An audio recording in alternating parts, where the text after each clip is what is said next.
about me. What do you think my daily life is like?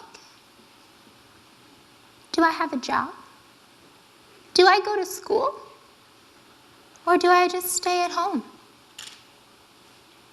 Are you uncomfortable with what you're thinking?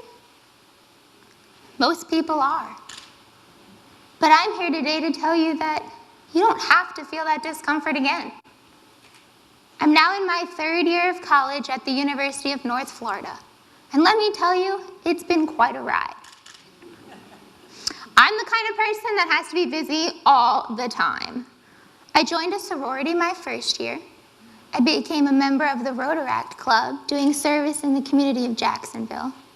I'm a member of 3 honor societies, one of which I am the president of, and I was recently elected as the vice president of internal programming for the Presidential Envoy Student Alumni Association. I also hold a job on campus at the Disability Resource Center as an educational aide helping students with disabilities in and on campus. And on top of that, I've completed approximately 400 community service hours so far just in college, and will continue. Are you surprised? Most people are. But let me tell you, it's not that easy. I have certified nursing assistants that come in and work 24 hours, 7 days a week to take care of me while I'm at school. They work 12-hour shifts, helping me with my activities during the day, such as getting up in the morning, getting dressed, brushing my teeth, doing my hair, feeding me, taking me to class, to work, maybe to go shopping, to come home, to get a shower, to go to bed, and a lot more. My chair also helps me every day. I've been driving a wheelchair since I was 4 years old, and it has made me very independent. My wheelchair is driven with my head. I know what you're all thinking. It's not mind control. I can't just think, go forward, chair, and it actually go. However, that would be pretty cool. The headrest is actually censored, so the way you touch it is the way it goes. My nickname at work, it's a transformer. That's because this chair also tilts and it elevates. It's great because I can reach higher and I can have conversations at eye level instead of having to look up at everybody.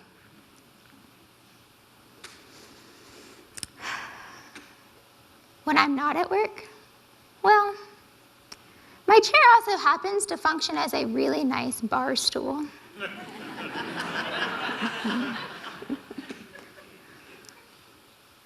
Physical challenges are inevitable. What's not inevitable are the challenges of perception. Things don't always go quite as well as you imagined. It was my first semester of college, and I was very nervous that morning. My alarm didn't wake me up, but a phone call did. The caretaker agency called me to tell me that the day person, well, she wasn't coming. And the person that night, oh well, she left without telling anybody. I was alone. It was 6 o'clock in the morning. I had class at 8 o'clock, and all I could do was lay there helpless. The agency said they'd have somebody there in an hour. An hour wasn't going to work. I had to go to the bathroom. And how was I supposed to get myself there? I couldn't. I just laid there and cried. I was also going to be really late to class. And what was I supposed to say? Was I supposed to lie and tell them that I was sick and feeling better now? Or was I supposed to tell them the truth? The sad truth that I couldn't get myself out of bed to get to class this morning. We all know if I wanted to avoid being judged, I would lie. But is that really what I wanted? On the topic of perception, I was in a class about a year ago. My professor had just moved here from his home country. I knew it was going to be a rough class because in his country, people with disabilities were discarded. They're thrown away, tossed to the side, due to their inability to function in society. I remember going in for review help, He knew he had to help me because he was my professor, but he sure didn't want to. And he made it a fact that I was not going to pass his class. Well, I had to prove him wrong. When he passed back the exams, he was congratulating everybody that got an A. When he passed back my A, he was disappointed. He wasn't disappointed in me, he was disappointed in himself. He had his own assumptions set in stone, and what he thought he knew about me wasn't true. A few weeks ago, I walked into a Walmart. The greeter stopped me and said, "Well, hey there, cutie. Would you like a smiley face sticker?" A smiley face sticker. Seriously? No, sir. I'll be 21 soon, and I think I've grown out of that stage. But thanks. All that man saw was my disability and thought, that girl must have a terrible life. Those simple assumptions are what make it hard for our society to accept us. There are times at work when people come in and ask questions, and I'm more than willing to give them the answer. But instead of looking at me, they're looking at the person next to me who's not even speaking to them. Why? Because they're more comfortable talking to the person who is normal in their eyes.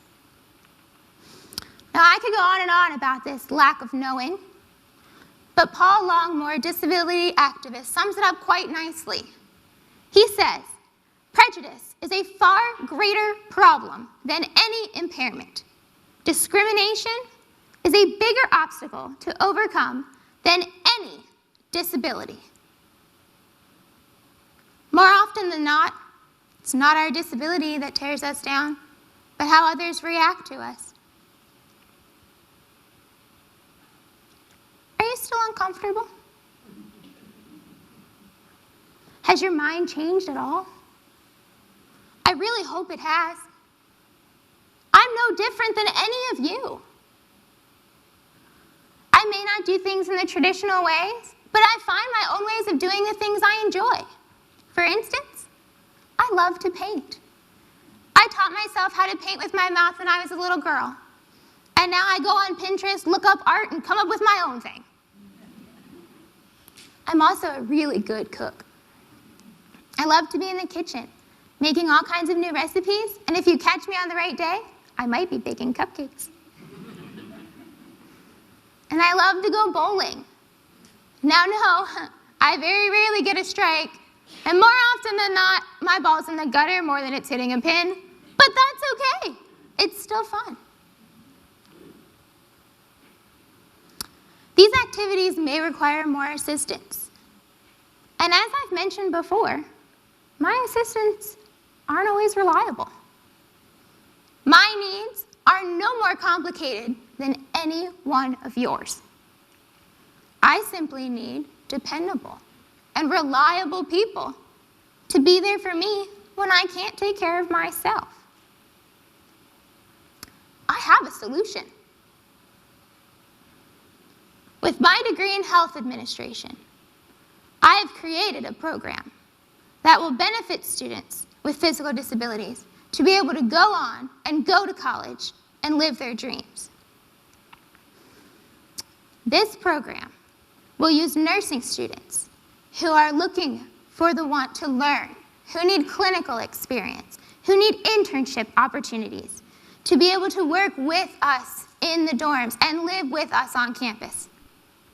They will do activities such as bathing and grooming and transferring us safely in and out of our wheelchairs. They'll do less involved activities, such as feeding us, taking us to class, taking our notes. And in exchange for their hard work, they receive a tuition waiver, free room and board, and a weekly stipend. This type of program is essential in enabling students with physical disabilities to be able to live their dreams. Our society is missing out on so many bright futures because these students believe that they can't go to school.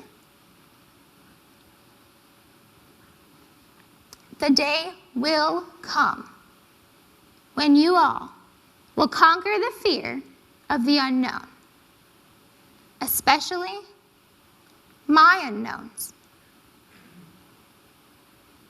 People who are brave enough will ask me, why are your hands like that?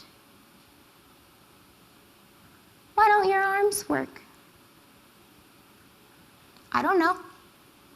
That's the way I was born, and I'm okay with that. But what I do know is that even though my arms may not work, I can still reach out. And sometimes my legs may not work, but I can take a stand. Today, I took a stand telling myself I wasn't going to change the world, but that I could educate each one of you. And then, just maybe, you all will know who I really am. Thank you.